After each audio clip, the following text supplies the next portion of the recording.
위에 저기 위에 여기 이게 케이크하고 폴더, 그다음에 얼음 들어가는 거, 물 들어가는 거, 원두 들어가는 거 다 계산을 하시게 되면은 한 700원 정도 나올 거예요, 통상. 여러분들이 그렇게 생각하시면 돼요. 아, 커피 한 3,200원 정도. 근데 이 700원이라는 게 한 1, 200원 정도의 차이가 있죠. 저가 커피 같은 경우에는. 그러니까 원가도 내려갈 수 있는 한계가 따로 있긴 해요. 그 부분을 이해하시면 돼요. 원가는 뭐야? 라고 생각했을 때 원가는 제품의 제조, 생산, 판매를 위해서 소비된 재화나 용역의 경제 가치. 지금 제가 말씀드리는 거는 순전히 이것만 인건비나 뭐 통상 대부분 보면은 그거죠. 그냥 아메리카노의 원가가 얼마냐라고 물어봤을 때는 그냥 500원, 700원입니다라고 얘기할 수 있지만 거기에는 무슨 원가가 들어가야 되냐면 커피를 제조하는 원가가 들어가기 때문에 뭐 인건비 제조 원가가 들어가야 되죠. 그리고 커피를 먹게끔 자리를 제공해 줬으니까 자리에 대한 또 비용도 들어갈 거고 자리에 또 임차료가 나올 거예요. 또 그리고 커피를 만들기 위한 기계를 돌리고 여러 가지 수도 관련비도 들어갈 수 있고 이게 이제 직접 원가냐 간접 원가냐 제조 원가냐에 따라서 약간 차이가 있을 수가 있는 건데 여러분들은 우선 외식에 접근을 하다 보면 물론 이제 공부를 하다 보면 직접 원가가 얼마야 생산 원가가 얼마야 간접 원가가 얼마야 여러 가지 종류가 있습니다. 근데 저는 첫 시간에는 간단하게 원가가 뭐구나, 어떤 종류가 있구나, 이 정도로 얘기할 거고요. 두 번째부터는 정말 외식에서 매장을 운영할 때 원가를 어떻게 뽑는 거야? 원가가 어떻게 나와서 몇 프로라고 원가라고 얘기하는 거야? 그 내용에 대해서 얘기할 예정입니다. 자, 외식 원가는 음식을 생산해서 제공하기 위해 소비된 경제적 가치를 말하며, 그러니까 여기 식재료비, 예를 들어서 라면 하나를 메뉴로 그러니까 분식집에 가면 라면을 하나 한다. 그럼 식재료비, 라면의 면, 그리고 라면 스프, 라면 국물, 내기 위한 거, 뭐 콩나물 들어가면 콩나물 들어가는 거, 물 들어가는 거, 이 정도. 이게 식재료비. 인건비는 라면을 만드는 사람, 수도 관계비는 전기, 가스, 수도 관계비라고 하죠. 라면을 만들기 위해서 가스비 들어가고, 이런 부분에 대한 수도 관계비. 송신비는 이제 그 매장을 운영하기 위해서 코스라던가 이런 부분을 활용하시게 되면 송신비가 들어가시게 될 거예요. 이게 통상적인 외식 원가입니다. 원가의 3요소라고 하면은 재료비, 농업비, 경비. 통상 이걸 학교에서도 배워주는 거죠. 경영하시게 되면 보시면 될 것 같고. 원가의 분류. 제가 말씀드렸던 직접비냐, 간접비냐. 생산에 따라서, 생산량과 비용에 따라서, 고정비, 변동비, 반변동비. 통상 제가 외식 원가 얘기할 때 분명히 고정비하고 변동비를 얘기할 겁니다. 거기에서 원가를 관리할 수 있는 방법이 생긴다고 보시면 되겠죠. 이따가 제가 아예 그 원가표를 하나 보여드리고 거기에 대해서 말씀을 드려볼게요. 또 원가가 어떻게 구성되느냐? 직접 원가, 제조 원가, 총 원가, 판매가죠. 이게 중요한 건 또 판매가.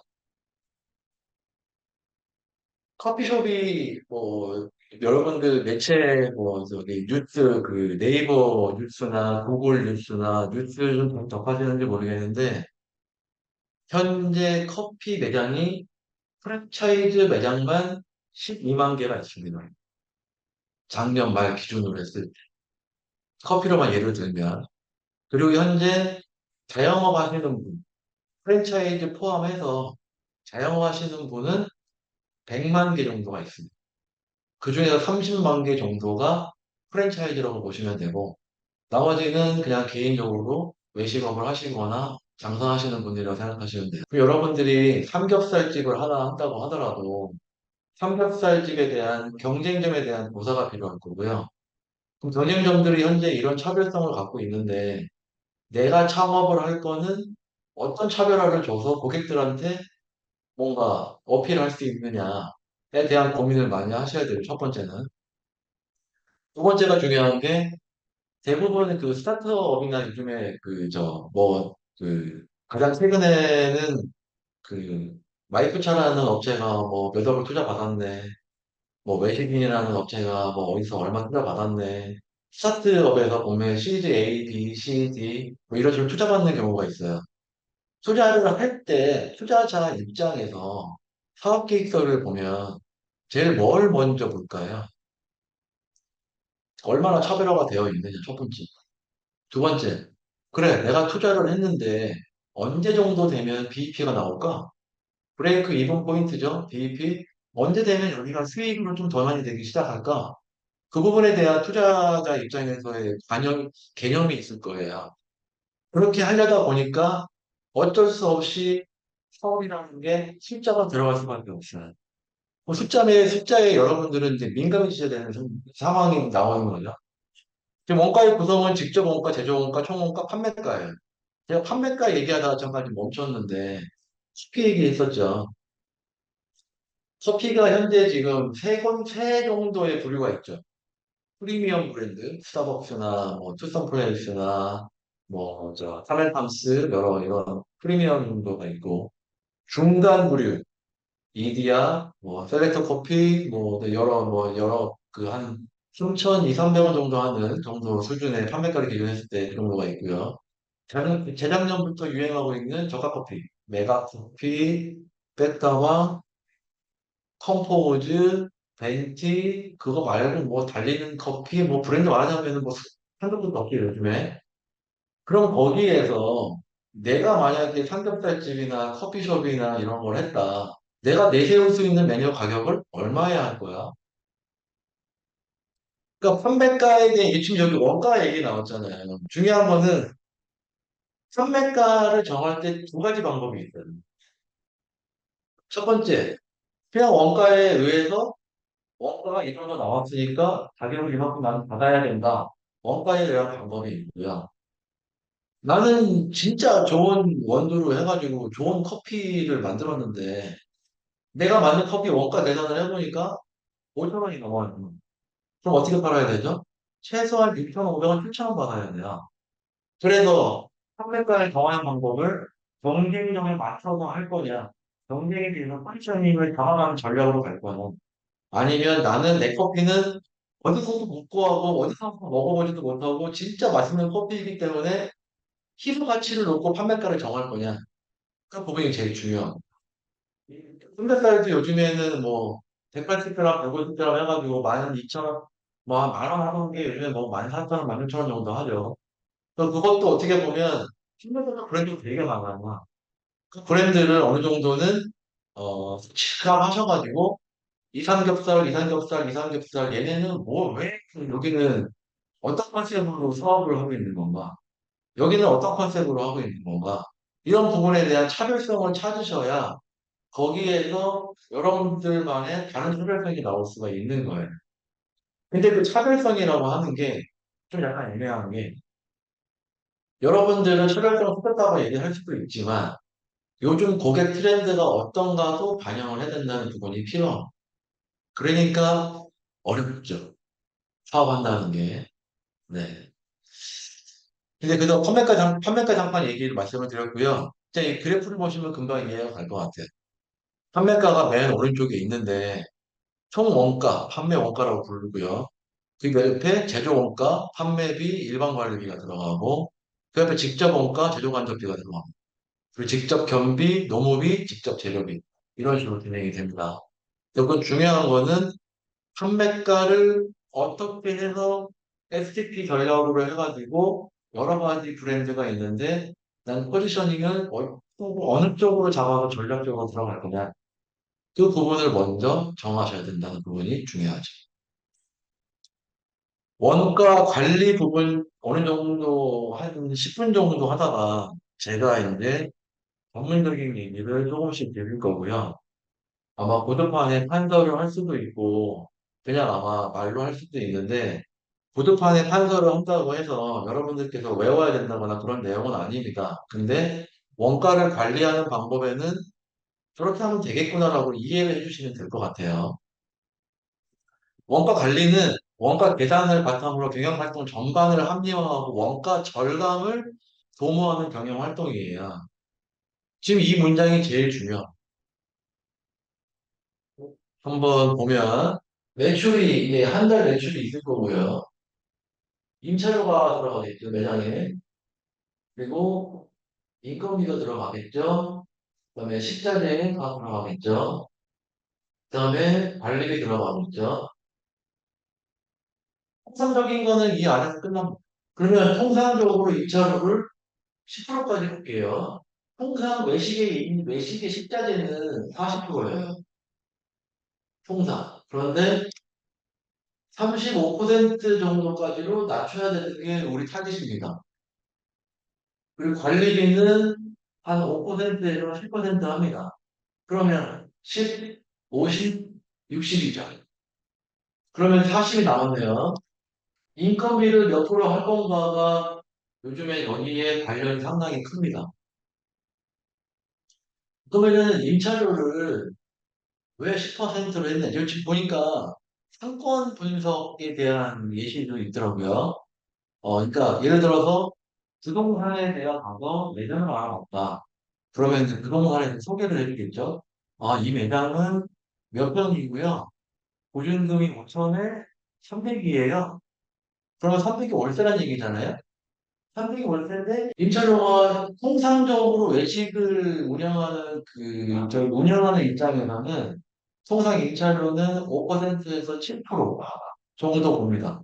이 뜻은 뭐냐면 3일 안에 임대료가 나와야 된다는 얘기예요. 매출로. 그러면 보증금은 어차피 사실 여러분들께서 사업을 영위하는 동안에는 임대료를 못 내는 한이 없는 한 보증되는 금액이에요. 중요한 거는 매달 내는 임차료고 수익이 얼마냐가 중요하겠죠. 그러면 5천에 300만 원짜리다. 그럼 사장님 여러분들은 하루에 100만 원 비중이 이상 나와야 된다는 얘기.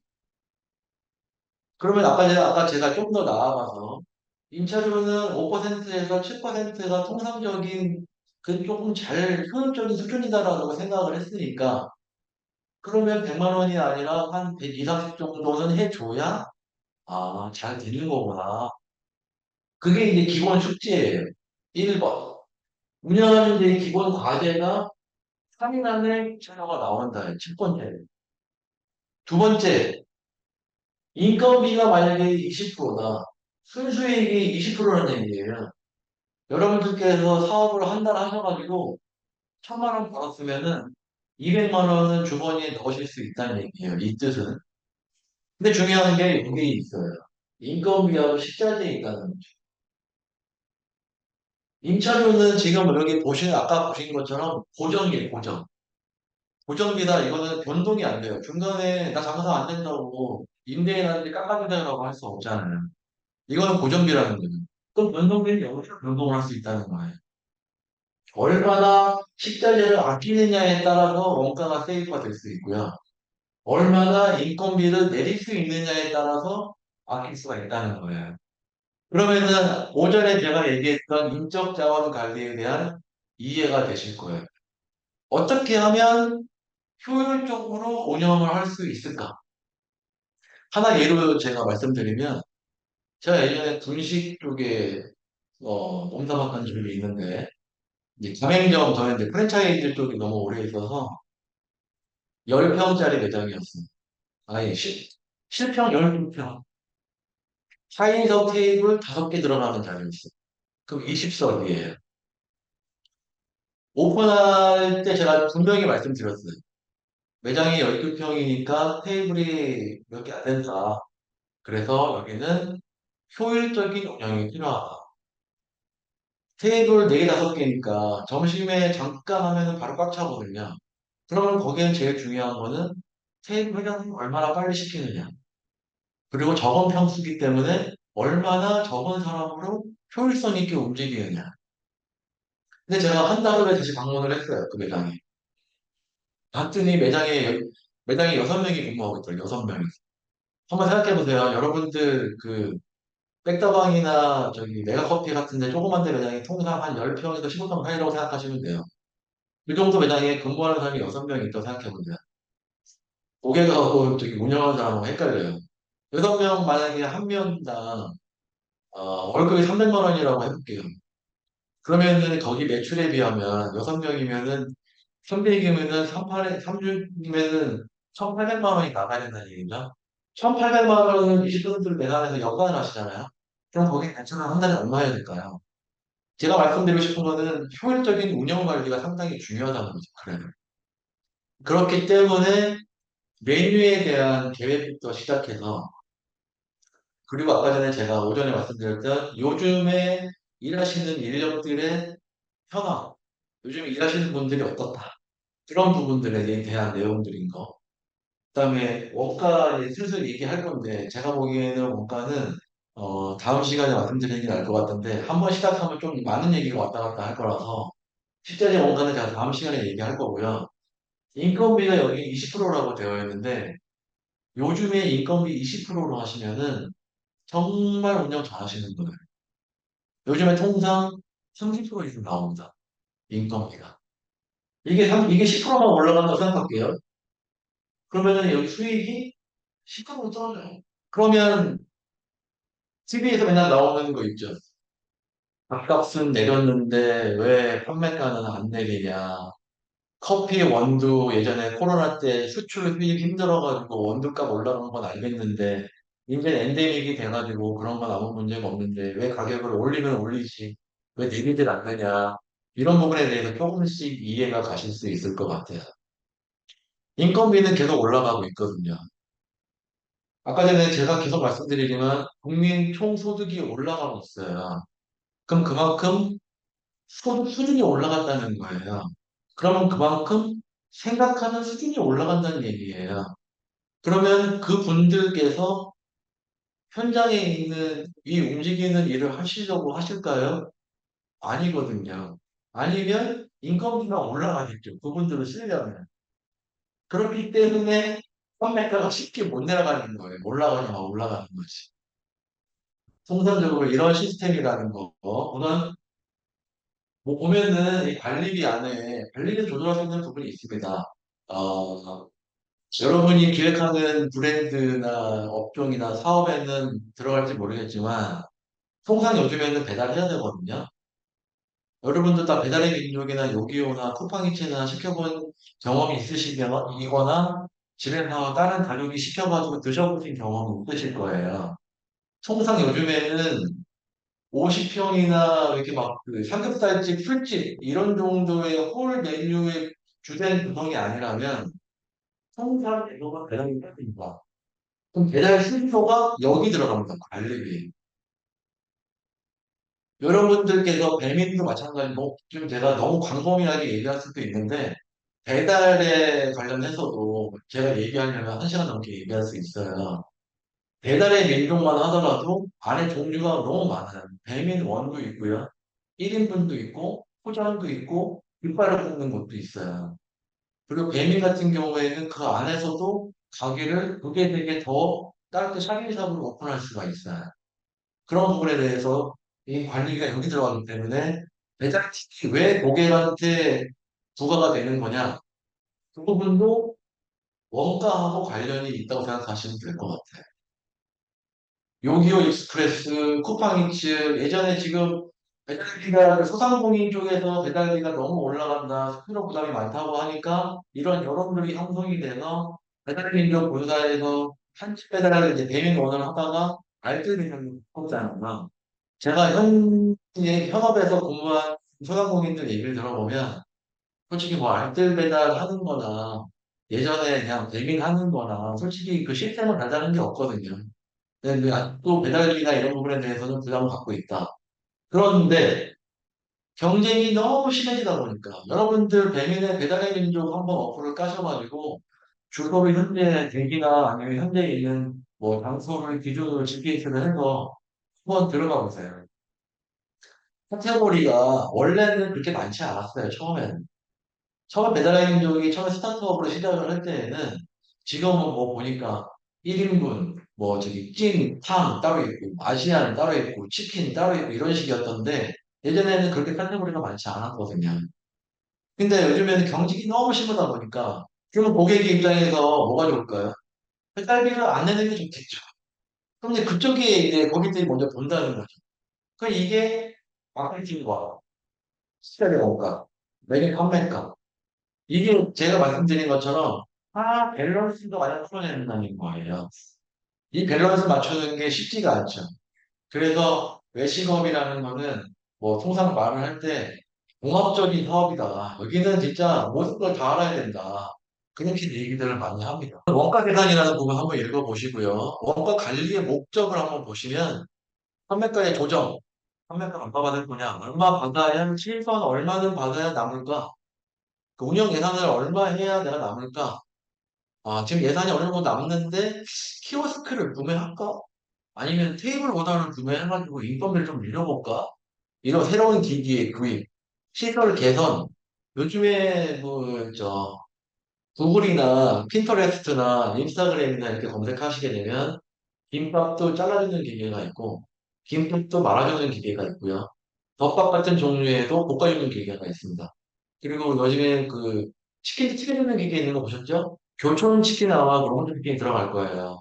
그건 아시게 될 거고 요즘에는 그런 기계들을 많이 활용한다는 거. 그리고 가깝게는 일본 유인 운동 뭐 이런 식으로 검색해 보시면 일본에 혹시나 잠깐 여행 갈 때가 있다면 무인으로 우동이 나오는 가게가 있습니다. 일본에도. 그냥 참고하시면 될 것 같고요. 그러니까 이게 그런 것 같아요.